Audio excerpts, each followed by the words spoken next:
शेजारच्या शेतात चालू आहे ज्वारीची कापणी. त्यामुळे मग मी जी ज्वारी लावली होती म्हटलं चला आपणही आपल्या ज्वारीची कापणी करून घेऊया. तर एवढी सगळी ज्वारी बघा त्या माझ्या झाडांना निघालेली होती. त्याच्यानंतर हे माझ्या बागेतलं कडीपत्त्याचं झाड आहे. त्यात गेले 8 महिने मी तरी त्याला लावले, पण त्याची काही हाईटच वाढत नाही, जसे माझे सबस्क्रायबर वाढत नाही आहेत तसं. त्याच्यानंतर हे आमच्या शेजारचं आहे आंब्याचं झाड आहे, त्यालाही खूप कैऱ्या लागलेल्या आहेत.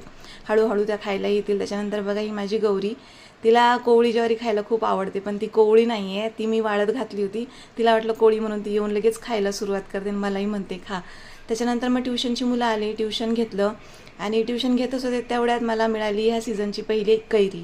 आणि कैरी खूप गोड होती, त्याच्यामुळे मी एकटीनं खाता ह्या सगळ्यांनासुद्धा दिली आणि सगळ्यांनी खूप आनंदाने खाल्ली. त्याच्यानंतर मग आम्ही बाहेर गेलो, पाणीपुरी खाल्ली आणि पाणीपुरी खायलाही गौरीची गडबडच होती, तिला खायची होती पाणीपुरी, तिने ती खाल्ली. त्याच्यानंतर मग घरी येता येता ऊसाचा रस पिला आणि तिला ऊसाचा रस खूप आवडतो, तर तिचे एक्सप्रेशन बघा ऊसाचा रस पिताना. त्याच्यानंतर मग आम्ही मंदिरात गेलो आणि आज सोमवार असल्यामुळे मंदिरात थोडीशी गर्दी होती, तर तिथे थोडा वेळ लागला आणि मग घरी यायला निघालो आणि छान गेला आजचा दिवस. भेटते उद्याच्या ब्लॉगमध्ये. बाय.